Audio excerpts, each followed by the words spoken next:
We can't say the future without AI. I mean, there's no way around it. 50% of workers now believe AI is going to improve their experience. When I come into the meeting room, I need a way to incorporate my AI with what's going on in the meeting.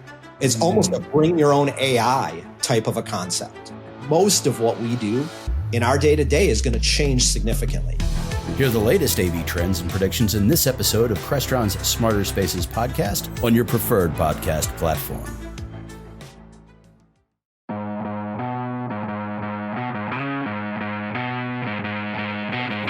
Hey everybody, and welcome back to another episode of AV Career Masterminds. As you know, we love to talk to people about finding a job in the AV industry, looking for a job, helping people find jobs.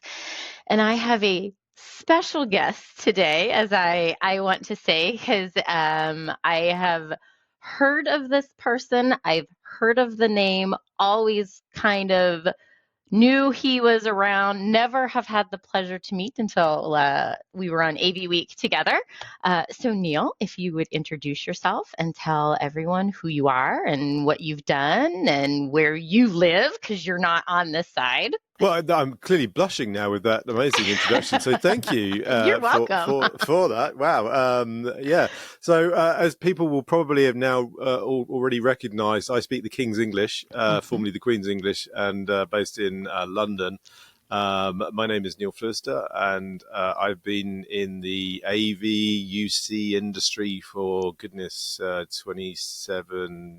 28 years now, probably. Okay. In numerous roles. You know, I started off my career in sort of video editing, and the first ever kind of MPEG, when you remember, MPEG 1 encoder, laser discs and video CDs. You know, that was on like Windows 3.1. It was like a bunch of like a $50,000 MPEG 1 encoder. It was like 3 cards that used to go in like a Windows computer and cost goodness knows how much. And we used to, encode these terribly pixelated MPEG 1 streams for video CD and CDR, and we used to distribute the products for that, and then kind of got into that. There was actually, we did some streaming back then. Did you? Even back then?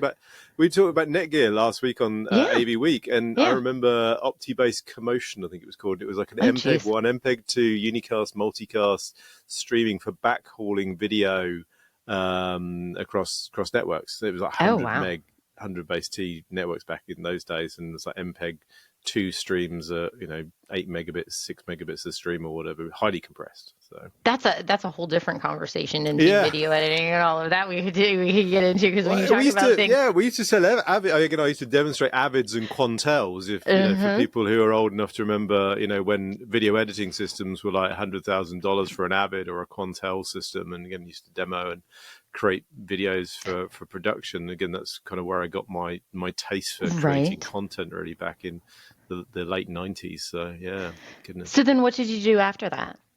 I kind of made the transition into then went into kind of IPTV streaming and then digital signage, and then from there into a reseller who were doing what used to be called rich media collaborations. It was Cisco Meeting Place and the original 3-screen telepresence systems. So again, big $300,000 telepresence systems at a dealer, and we used to do again Tandberg, Cisco, CTS, and then Poly.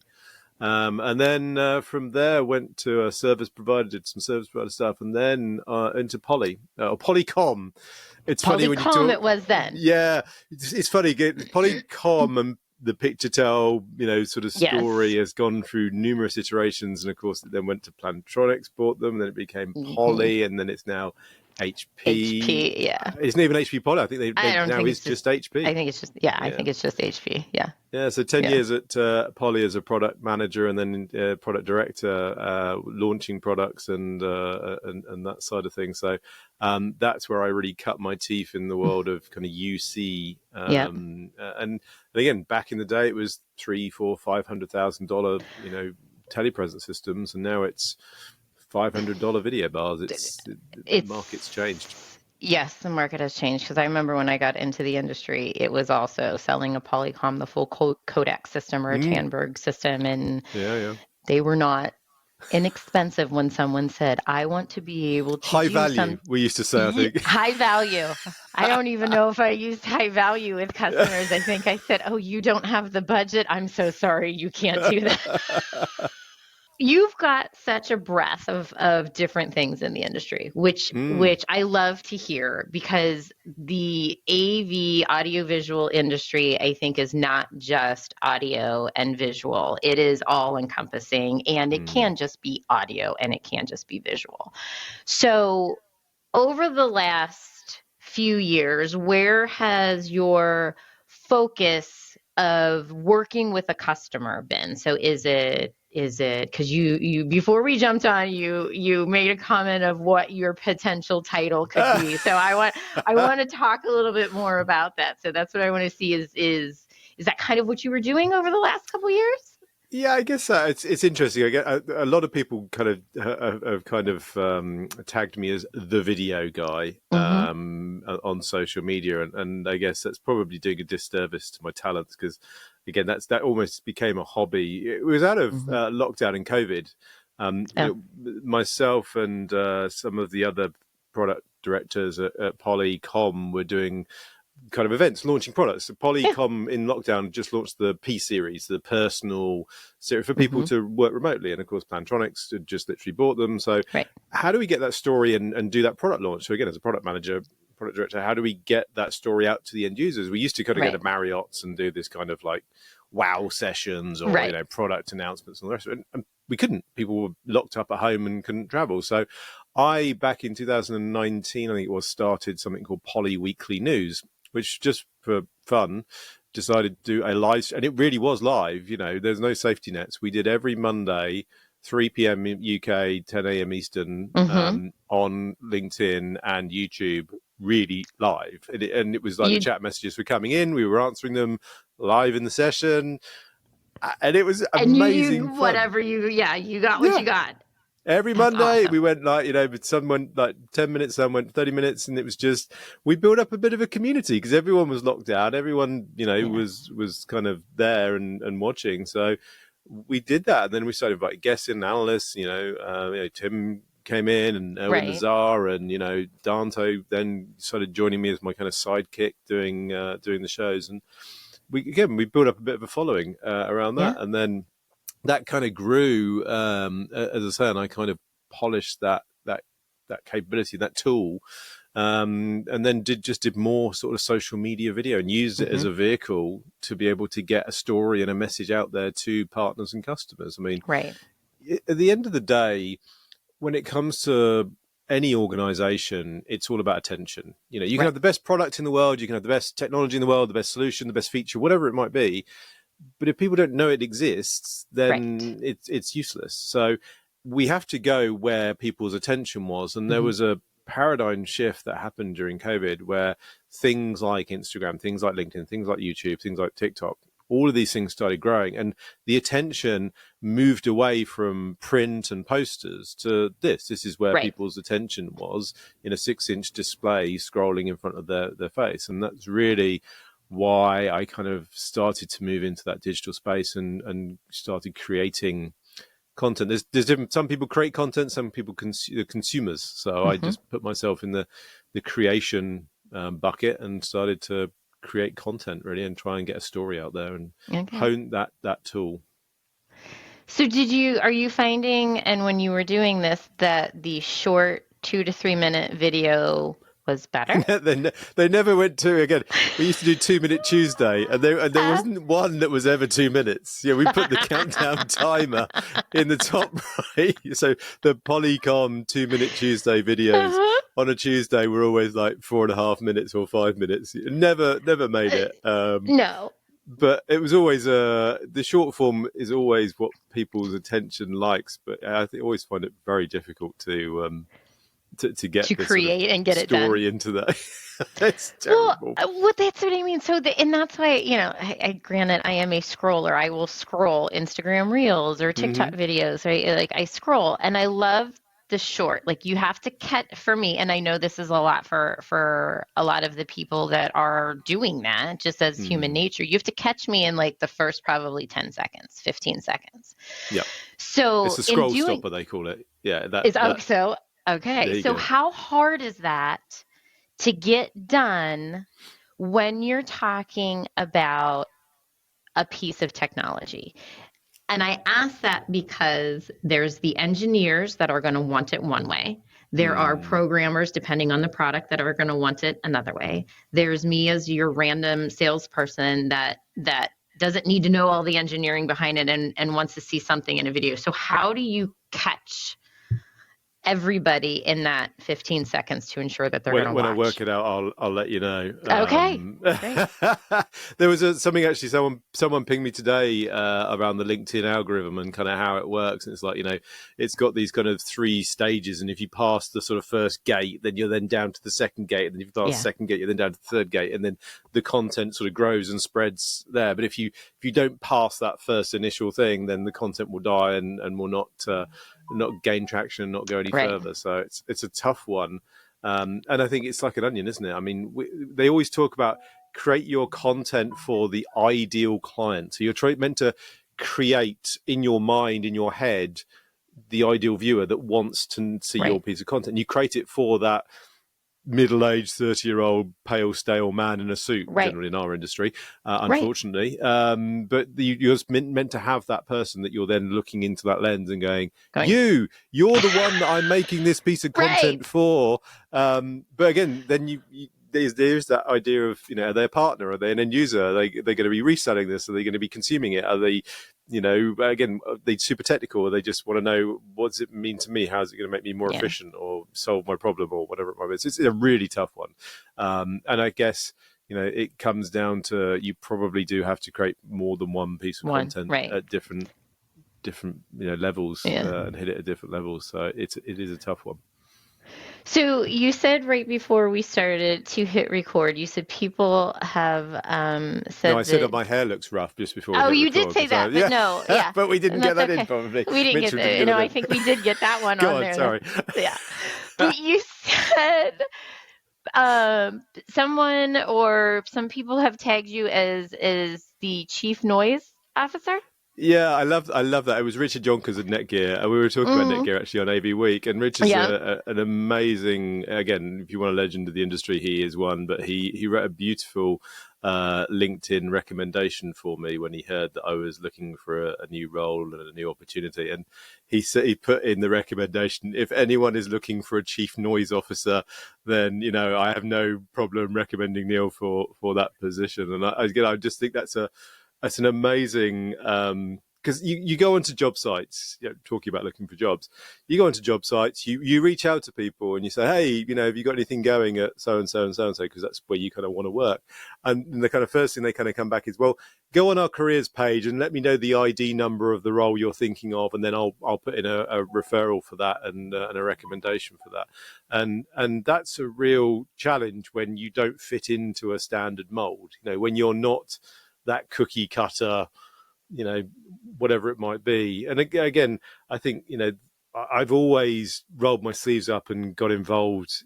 Companies in our industry are not charities. We're all here to sell a product to, we're sales organizations at the end of the day. And you have to roll your sleeves up and you have to be a bit of this and a bit of that and a bit of the other and not go, well, that's not my job. I'm not doing that. That's someone else's job. So I always find it very difficult when you kind of get confronted with that. We are looking for this role with these requirements, and you kind of think, well, yeah, I can do that, but I can also do that, and I can also do this. And I think that's what's a disservice of saying, just being the video guy, because again, my background and heritage is in product management and product marketing as well. So, with that recommendation, and not being able to fit a mold and not being able to say, this is the checkbox of the job that I'm looking for, right? Because we've all experienced that. How are you utilizing your network to find that next position of utilizing your expertise of what you can do to benefit and help that next company? Because I'm sure, Neil, you're not looking for the career sites. Yeah, well, it's interesting, actually. I was talking to someone else who's looking for a role at the moment, and the kind of hit rate on just blindly going onto LinkedIn and applying for the jobs that come up. You search for marketing director roles or product director roles or whatever, and you throw your CV in blind to these organizations, and every single one comes back with the kind of stock whatever their HR system is, comes back with the stock kind of response going, thank you very much, but we found someone else. Right. You didn't make the grade, and that's quite kind of off-putting, because you kind of think, well, I was blooming amazing. Why didn't I make the grade? They don't give you any more feedback or information. So I think the way to use your network is to go, if there is a search capability on LinkedIn when you're looking for those roles, and there is an additional kind of filter you can put and say roles that I have a first level connection with. And that's super powerful, because those, then you can go in and go, hey, remember me? We had lunch 4 years ago, or you saw my presentation 4 years ago. Right. Can you put in a referral? And from what I've gathered, the kind of, I guess it's all AI these days, but the AI HR systems, you can see on the stats, it says 2,000 people have applied for this role, and you're like, crikey, that's I'm one of 2,000. That will get whittled down by a computer to a small number, which will then get a human being. And it sounds like if you know someone that can put in a referral in that company, then certainly that kind of defers that process, and you get to a human being. So that seems to like get you one step ahead of that kind of computer says no scenario, where it doesn't see some keyword in your CV that you then haven't put in. So that's certainly getting more hits. I think the other thing is obviously to go and reach out to your contacts. I mean, the market is difficult, I think it's fair to say, at the moment, with macroeconomics, which we probably all know what that means. I don't want to get political again. There's certainly a whole challenging stuff which is going on politically. And I think, again, as we mentioned, the world of UC and AV has become more commoditized. Again, we used to talk about editing systems being $100,000, video conferencing systems being $300,000. Now they're kind of free with cornflakes. So companies and vendors are having to do a lot more to get that same amount of margin, that same amount of value out of their products. And at the moment, with what's going on with tariffs and all the rest of it, without getting into that, it seems as if a lot of companies are kind of hunkering down with what they've got and trying to ride out the storm. So it is a challenging time when it comes to companies looking. And again, those kind of a lot of companies will stop outward facing stuff, which is kind of, in my mind, wrong. They'll hunker down and try and save money to keep the lights on, but actually you should be speculating to accumulate. You should go out there and try and create noise, try and create a buzz, try and grow the market rather than trying to reduce and save money. And that's, again, what a lot of organizations are doing at the moment. And again, there's a lot of rifts going on, a lot of vendors, from what I gather, out there in the industry at the moment. So it is a challenging time. And, you're probably getting some feedback and seeing different things because you are over in the UK, but it's the same things that are going on here in the States, right? Everybody's worried about the tariffs and everybody's trying to figure out what they're going to do. But making the noise, I think, is extremely important, because how else are people going to know what's going on and what's happening unless that company is making some type of noise on how they can either combat that or get around it or something? Yeah, and it's interesting. There's definitely, from the stuff that I follow, I can, again, although I create a lot of content, I also consume quite a lot of content. I don't really watch terrestrial television. I watch YouTube and content on LinkedIn. And there certainly seems to be a growing focus around a couple of two key areas, probably. One is called employee generated content. Or EGC. There's a great marketer, Sarah Street, I think her name is, the Street Agency, and she did a whole piece around employee generated content. And people want to consume real and authentic content. That's the second point of this. Previously, companies wanted a super polished marketing video, a corporate video. They would pay actors, they would pay production agencies, they would spend a fortune creating these beautifully color graded and corrected pieces of video content which they would put out for their new product launch. And the problem with that is it's not believable. It's not real. And I think we're all getting a little bit more savvy about the fact that, we would prefer an authentic, real video from someone who isn't wearing a suit and who is, not done the hair properly.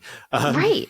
And real, because real beats, fake, fake news. It was the big thing. And I think the interesting paradigm on this is that, we look at, when we watch the videos on TikTok, on Instagram, we're buying into that person. We're buying into Neil. We're buying into Jem. We want to see your room. We want to see your kitchen. Yeah, Instagram. We want to see your kitchen. We want to see the messy kitchen. We don't want it to be perfect. We want to buy into you, and we want to consume more and know more about you. We want to see the behind the scenes kind of stuff. And there's an interesting stat again that came out with 87% of B2B sales are made based around someone buying into the person at the company, the Neil, the Jennifer, the Tim, the Craig Durr, the whoever, buying into that person rather than the brand of the company. And 80, that is, again, interesting stat. Again, Sarah put it out on her thing. And I found that immensely powerful when it comes to the sort of things that we're doing as creators. You, Tim, me, Danto, Craig, all those people who are out there creating authentic content rather than fluffy produced marketing actors that are not real. Well, and it's just like when you're speaking to somebody, you want them to be honest. You want them to say, I don't know. You want them to not feel like they know everything and know it all. And like you said, because of today and TikTok and Instagram and all of those things, you're absolutely right. Like, I want to see, I love Danny Hawasaka's videos. I don't know if you've seen, Yeah, he's on our group. His are great because you're getting the real authentic. He's, one of them, he was on a boat, doing headphones and sound masking and how their noise cancellation and all of that. I'm like, that's amazing. That's what I want to see. Yeah, we did like a hairdryer one recently. I did for, again, noise suppression. I've done diesel engines before. That would be quite fun. Hoovers, vacuums, all that. Again, it's fun. And again, it's that scroll stopper of like, why it takes it out of context. I've got to set a headset on with a mic, but why am I sitting in a boat? What's the blender for? What's the hairdryer for? I see the hair moving sideways visually, but I don't audibly hear it through the video. So how is that working? So I think those, again, are really good fun. And again, very authentic. And again, people buy into the celebrity of Danny, of me, of Chris Netto, all of us. And again, there's a few of us that do this and do it quite well. And I think, again, that's what we bring as chief noise officers to an organization, to be able to go out there and evangelize. Again, who wants to go and watch a boring PowerPoint presentation? I'd much rather go and make a compelling piece of content or bring the story to life. I think that's way more powerful. Very much so. So what's the ideal next step for you? Because you have a passion. I can see it. I love product and I love technology. So definitely, I really would love to work for a vendor whose technology I love and I'm passionate about. There are a few that I love and get very passionate about. And that would be the ideal solution. Again, I know a lot of those vendors are again having their own challenges. I think the other really interesting thing that I'm looking at, which I've always thought about, but has always kind of frightened me somewhat, is the idea around the kind of being independent, because the problem when you work for a vendor is that you are a one-trick pony. You are that spokesperson, the brand ambassador, as I was at Crestron, the face of the company out there doing the live streams, the Infocom and ISE, doing the videos, doing the podcasts and doing all of the stage work, which is great. And again, you eat, sleep and breathe that, you cut yourself and you bleed that company and that story, whether you believe it or not, you kind of have to. Whereas actually there's a certain value and a certain truth that comes from the ability of not being tied to one place and being able to say, okay, this is the best headset, that is the best microphone, this is the best camera, this is the best AV over IP solution, this is the best Microsoft Teams room system, without having to go, it's everything. It's like that. Everything we make is great. We don't do anything bad. Hey, this is great. That's great. That's great. That's great. That's great. Because you can't say anything bad about your company. Whereas, again, the beauty of the independence is the fact that you can be a little bit more. Again, it's the value of being a reseller or a disty, having multiple vendors on your portfolio, that you can have that spread and find the best of breed solutions available to be able to obviously talk to the customer's need. And it's, at the end of the day, it's looking at the customer's problems, trying to solve them, trying to make them more efficient, going in there, oh, right, you've got these two offices and, you need to get these teams back into the office, or communicating across, different continents, different whatever. This is the most efficient way of doing it in this space with these cameras on Teams, on Zoom, on whatever, to do that. And again, I like the idea of the independent piece, but again, it does somewhat frighten me of not having the parachute and the company behind me to, and it's the stability. Of course. I think it's that stability. So if the companies that you love, the products that you and the manufacturers, let's just say, or even if they're an integrator, a reseller type that you would love to be at, if for whatever reason those wouldn't pan out, and you do look at doing something yourself, are you looking at it from like that rep firm aspect? Are you looking at it from, I'll help create freelance content for you? What are you thinking there? Yeah, it's more the latter. I think that this kind of stuff that I do around, again, capturing attention, and again, product announcement, product launches, and stage work, video creation stuff. That's what really kind of excites me and puts a smile on my face, gets me out of bed, and all of that good stuff. It gets me passionate. I think repping a product probably is not something that I particularly want to get involved in. So again, trade shows are a great source of doing this stuff. Again, the things that I really enjoyed doing were the kind of live streams that we used to do at the trade shows. Because again, there is no safety net. It is fun, and you can interact with the audience. I think that's a really great thing about live, is that you can actually answer the questions back. So you've got a back channel to actually get a community together and be able to communicate. When it is recorded and it's kind of offline or non-real time, or you can't go, hey, tell us where you are, where you're watching, and then go, hey, we've got Debbie and wherever, and Sandra in here, and Peter here, and hey, how's the weather doing for you? And then going, oh, what about this? And you can kind of go, okay, well, let's answer that question. Let's go and grab someone from the booth or from engineering and get that question answered in real time. So I think that's really, I love that. I love doing that live stuff. I think it's probably and would you agree that it's easier to do it nowadays with the way technology is? The other thing I think was brilliant about live, again, when we did Poly Weekly News, and again, the challenge that I've always put myself through is I create these things for the company that I've always worked for, and then I leave the company and then don't take them with me, which is, of course, if I was to go and be an independent, whatever, noise officer, whatever we call it, then it's mine. It's my product. Right. And I have it. Again, Poly Weekly News got left when I left Poly. Smarter Spaces and Crest TV that I had at Crestron is a product. I can't no point me having Crest TV outside of Crestron. So there's no value in that to me particularly, or the Smarter Spaces podcast. So those vehicles and platforms that I create, I can't take them with me. So maybe I do need to create my own vehicle and my own platform to an own voice to be able to then go and take those vendors and put them out. But the thing I think is really interesting about live is you do it and it's done. So you do a 30-minute live stream either from an event or for a product launch or whatever it is.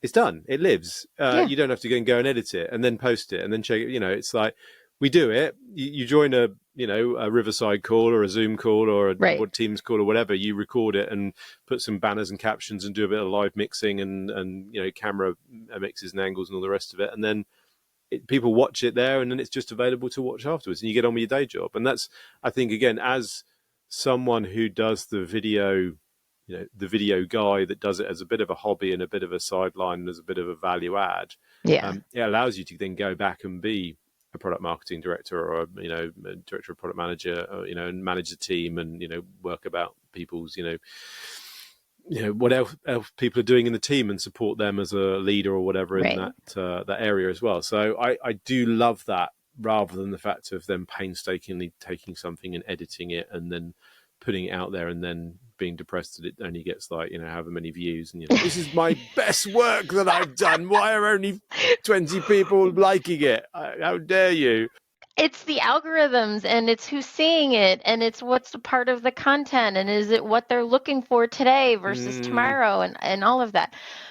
So I'm envisioning, I'm thinking for you. So we're gonna manifest this for you here, Neil, because I think I'm envisioning you with a person following you with some type of a camera. You've got your little, whether it's on a phone, whatever, however you want to do it, and you've got your little rolling case, small little case with some equipment in there to be able to either talk to one or two people quickly, or being multiple people standing in a booth or at an event, and they're gonna these companies are gonna want you to take them to the next level, multiple companies to take them to the next level, not just one.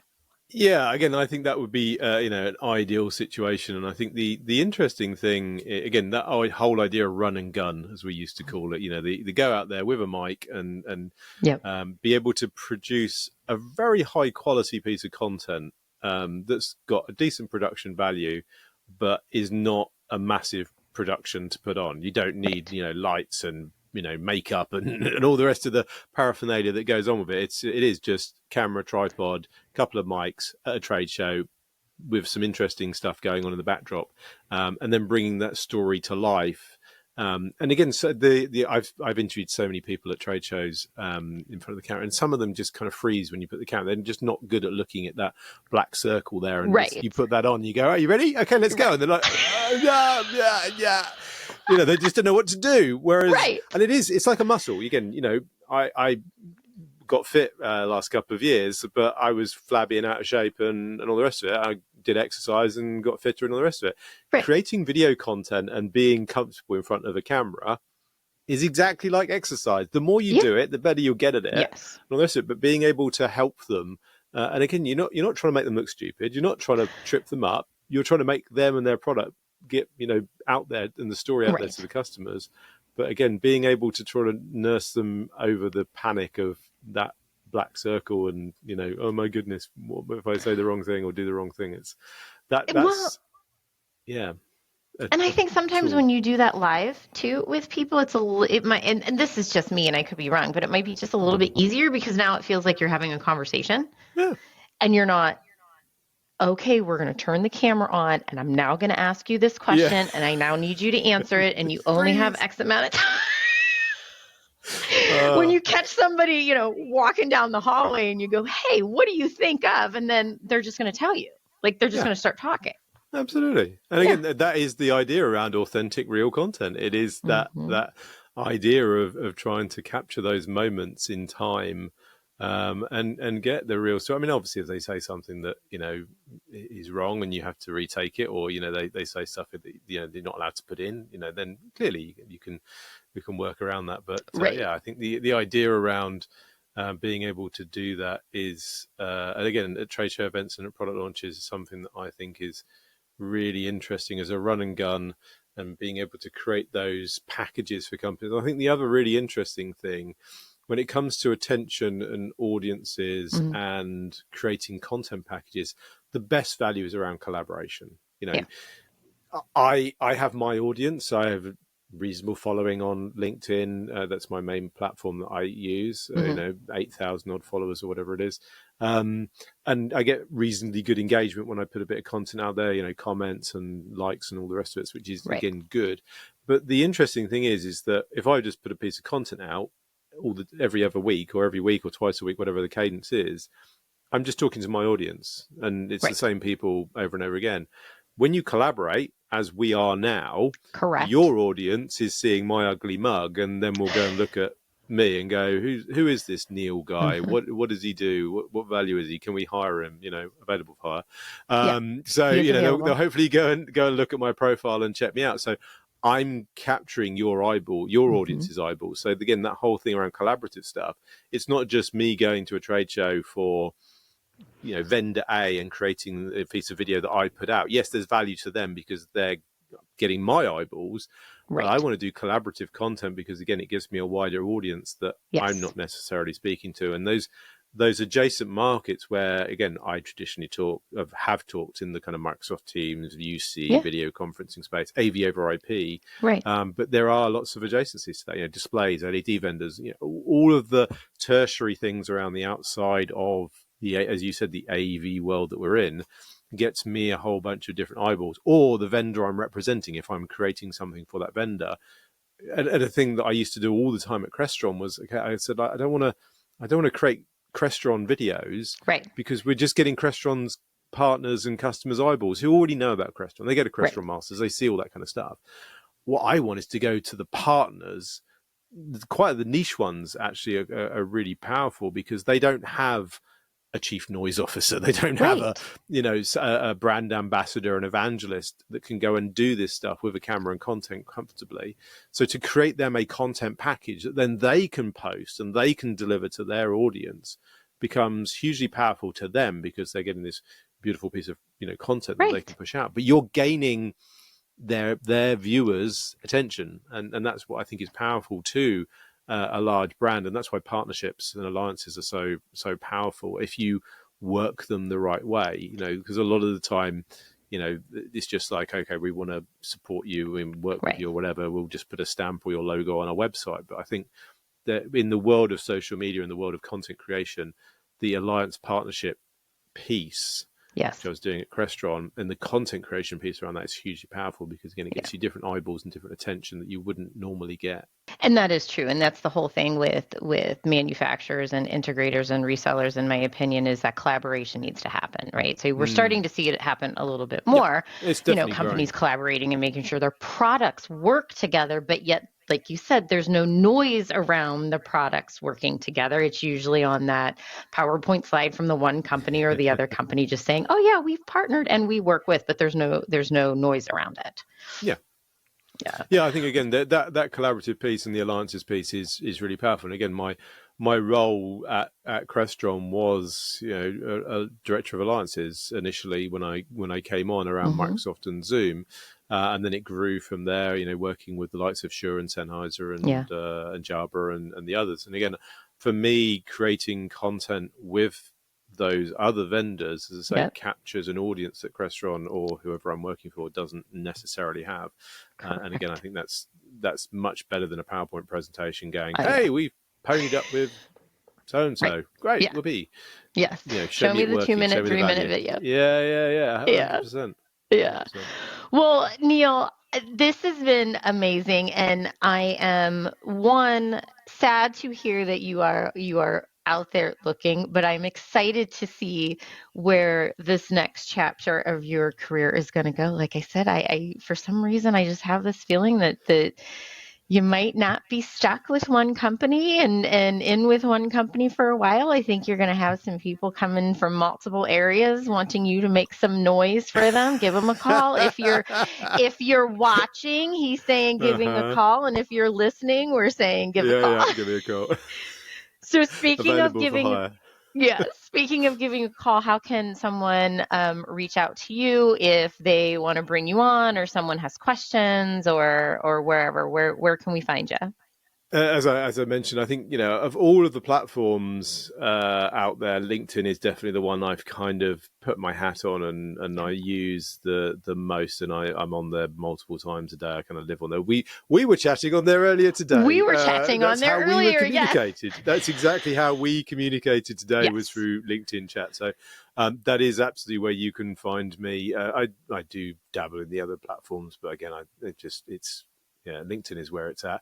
Again, you can find me, Neil Fluester. I'm sure we'll put a link or whatever in the show notes and the captions. And again, although I am based here in the UK, I've had traditionally global roles or EMEA roles. So again, I don't want to. I can speak Texan or whatever other language if required. As Michelle, I wind Michelle up at Michelle Lorette about her Texan. See, so. you can handle all of the different accents that are going on again, here it's in the US. So much fun with the King's English or Queen's English out there with people in the US. So again, they just love a bit of British accent coming in. We do. So we definitely do. Bring that noise on. Thank you again, Neil, for being on. And like I said, I'm excited to see where your next journey goes. And wherever you're listening or watching, please make sure to check out all of the counterparts on AVNation Media, all of the other podcasts, and my wonderful other co-hosts. And again, we are all more than words on a resume. Thank you. The network for the AV industry. What are you listening to? This is AV. This is AVNation. This is AVNation.